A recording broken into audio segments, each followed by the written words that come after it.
G'day guys and gal. You know that weird kid in class that had no friends and was obsessed with oiling up his calculator before exams, only spoke in binary and was always complaining about the burn marks on his cock? Well, maybe you should be nice to that guy, cause maybe, just maybe, he will be the one that will shoot up your skull, that supplies you with all the goodies you need in order to purge heretics and xenos in the name of the Omnissiah. Moral of the story is treat everyone with respect. The Mechanicus is the backbone of the Imperium despite being its own independent sub-faction. The irony is that a society that replaces their organs with engines and is obsessed with technology is also a society that is extremely superstitious and overtly religious. Like, they seductively rub oil on their machines while hooking up car batteries to their scrotums because they think it makes things run better. And, well, yes, this is 40k, so it does run better. Before we get started, I'm so excited to announce my partnership with Displate. Displate is basically a store full of countless artworks that you can buy. These artworks are then printed on metal and sent to you. For the past few months, I've had a few non-hentai artworks commissioned that are now available to be purchased on Displate, including the moment Thorgrim Grudgebearer was killed by the Death Master during the end times. And then there's Anarian and Cetra chilling together.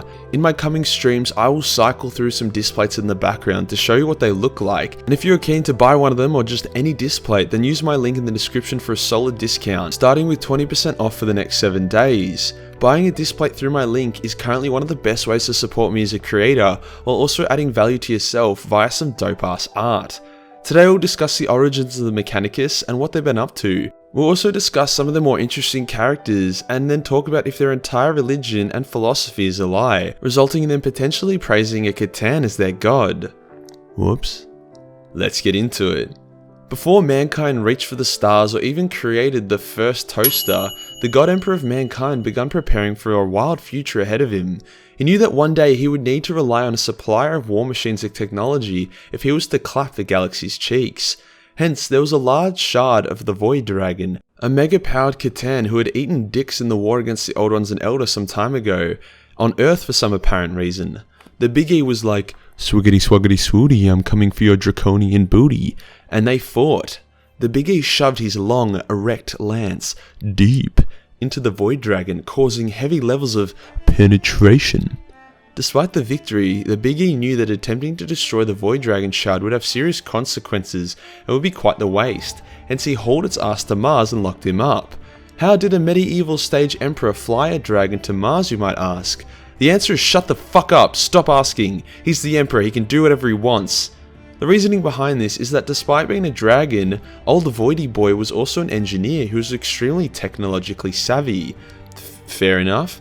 Hence, by putting him on Mars, his essence would leak out and affect all those around him, turning them into toaster fucking weirdos. Then, mankind spread throughout the stars. The first planet they colonized was Mars. Elon landed there with his people and they created a technological paradise, terraforming the world and living in harmony as they then launched across the stars. An independent society from Earth, or Terra as it's now called. The influence of the Void Dragon caused Mars to accelerate their technological prowess even faster than the Terrans. They were aware of this influence but didn't realize it was a comatose dragon, hence they created the idea of the Omnissiah, the machine god. Now when Elon passed away, his warning against the use of AI died with him, hence the Men of Iron were created at the pinnacle of mankind's technological prowess. The Men of Iron were extremely advanced AI that do what AI do best, rise up against humanity, and then humanity did what they do best, wage a costly war leading to their eventual victory. Now the Men of Iron uprising combined with massive warp storms combined with the rise of psychers appearing everywhere who kept spontaneously summoning demons, needless to say mankind was in rough shape. It got cut off from itself and the few planets that survived total annihilation decided that the best way to deal with these challenges was just to fight each other. The civil war on Mars got so bad that the atmosphere was destroyed and the planet was reduced back to a lifeless husk. Makes sense, after all Mars had all the fun toys on it.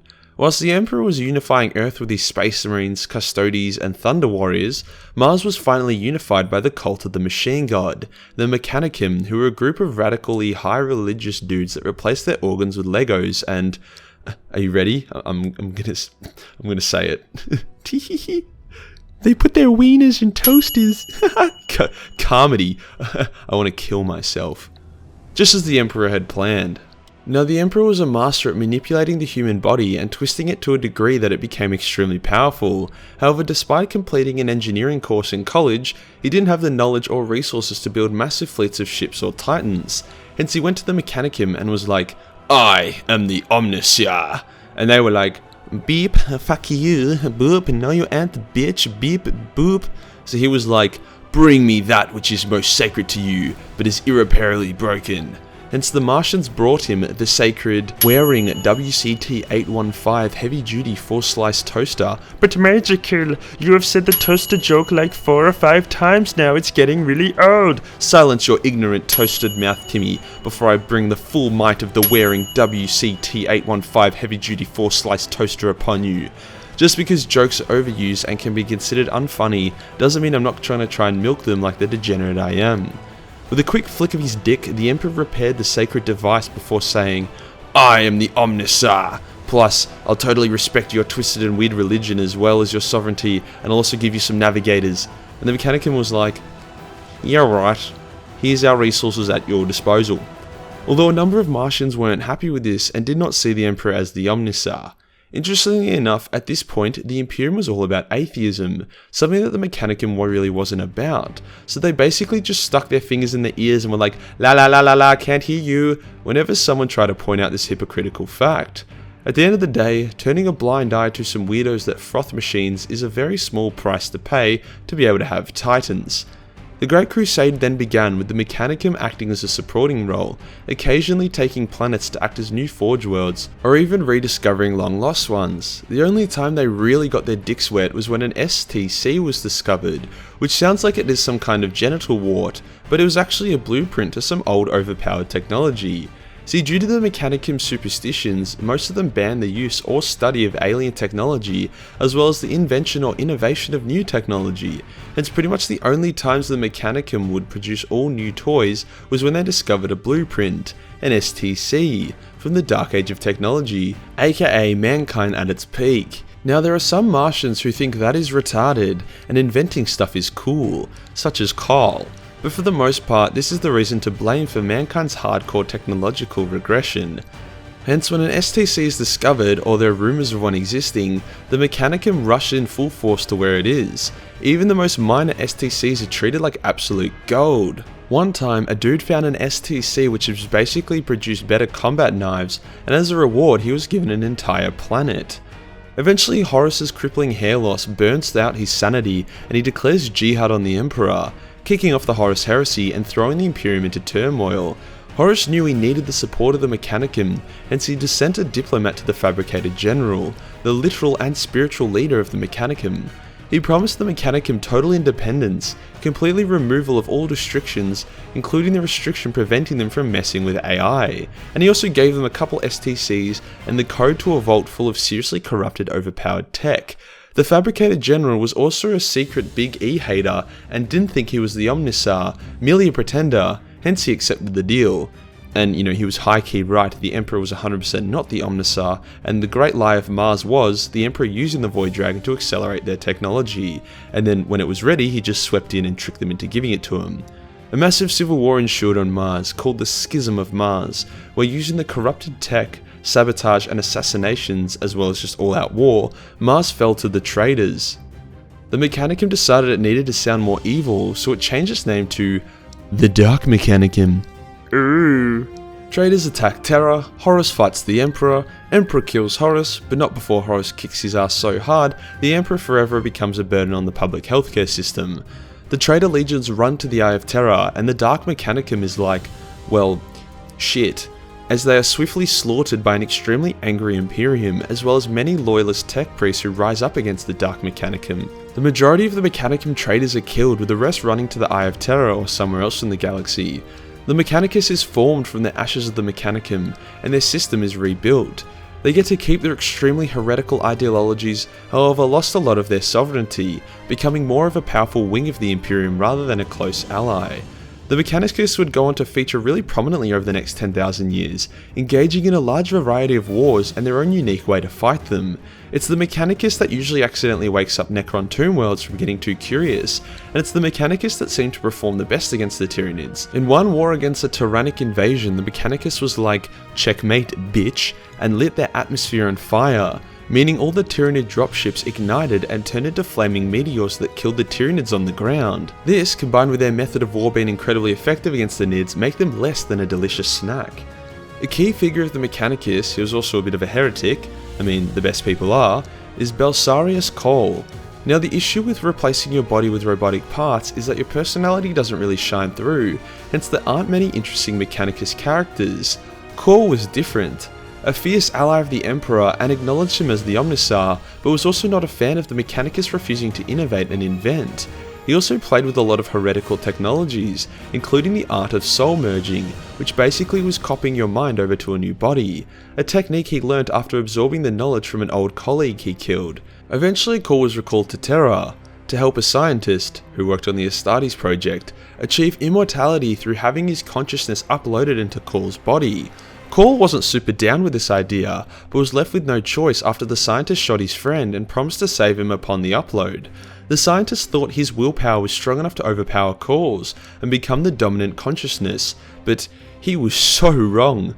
His wrongness was to such a degree that when the scientist first met the Emperor long before the Cawl incident, the Emperor saw that Cawl would dominate him in the future, hence addressed the confused scientist as Cawl and delivered future messages to future Cawl via the scientist's memory. The message was basically the Emperor being like, "I like your style, boy. Commit more heresy." Cawl was tasked with creating the Primaris Space Marines with the encouragement of Emperor's words, the stolen memories of the scientist, and Guilliman's direct orders, so for the next 10,000 years he did that. He also absorbed dozens of minds into himself during this time and now suffers from multiple personality disorder. This is made worse by the fact that he has to periodically wipe his own memories to avoid overloading his brain and going completely insane. Despite these obvious challenges, he remains a steadfast and valuable ally to the Imperium. He nearly won the battle for Cadia for the Imperium by teaming up with Trans the Infinite, a Necron Pokemon collector, to activate the Necron pylons. He then went on to bring Guilliman back to life with the help of the Eldar before finally unleashing the Primaris. Overall, Cawl is a badass and I'm excited to see what his fractured mind comes up with next. Now, if you know a bit about Warhammer, you know that despite the ban on AI, there is still AI. The concept of a machine spirit probably needs its own video, but we can cover the basics now. Every bit of human technology, from your bolter gun to your mum's vibrator, has a machine spirit. Basically, small consciousnesses, is that a word, that affect the world around it. For a gun, this might manifest as you hitting a really clutch shot due to the spirit of the bolter making a small adjustment to your aim, if it's happy, or if it's mad at you, you might miss an easy shot. For things such as knights or titans, this often manifests in full-blown personalities. Now, the machine spirits are considered to be war-based and likely exist due to the collective belief by the Mechanicus reinforced by the Void Dragon, so they get a bit of leeway as it's not exactly coded AI. This, as well as the fact that Mars gets to enjoy a bit higher levels of heresy than everyone. Obviously, Cawl takes this a step further and built fully functioning independent AI. Oh Cawl, you silly goose. Overall, the Mechanicus is one of the most interesting and unique factions to grace not just the 40k, but also all sci-fi universes.